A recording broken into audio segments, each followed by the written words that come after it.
If you look back on the last 10 months of the Biden administration, what grade would you give them? Well, it's probably the worst presidency in history. I can't imagine. I used to say Jimmy Carter.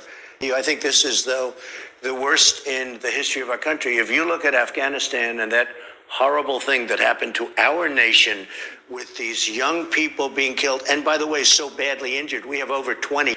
And then to leave $85 billion worth of the best military equipment, brand new. What grade would you give the Biden administration? I think you have to say an F, and not an F plus. It would be an F. It's a failed administration. It's a disaster. I've never seen anything like it. You know, I love the country more than I love anything. Family, God, country, we have to take care of our country. I don't think there's ever been a greater embarrassment as an administration.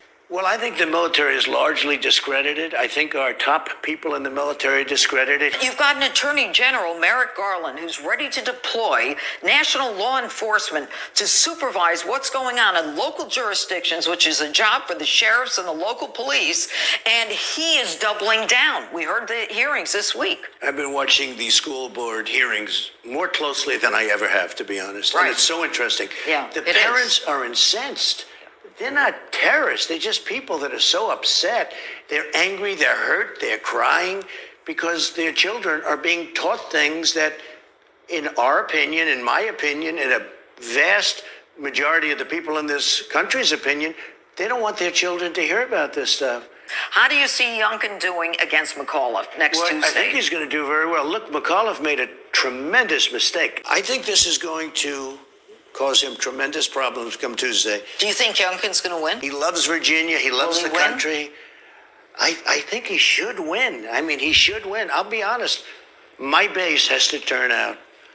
If my base turns out, he's going to win. And I hope they turn out. I really want them to turn out. One of the things I was most proud about, our country became energy independent. We didn't need the Middle East. We didn't need Russia. We didn't need anybody. We were number one by far over Saudi Arabia and and Russia. But Biden opened up this big, massive pipeline all over Europe, but he closed down the XL. And I have to say, because you heard it 1,000 times, more importantly, we're energy independent no longer. Now, yesterday, they had, in a certain section of California, $7.70. It's always the lead.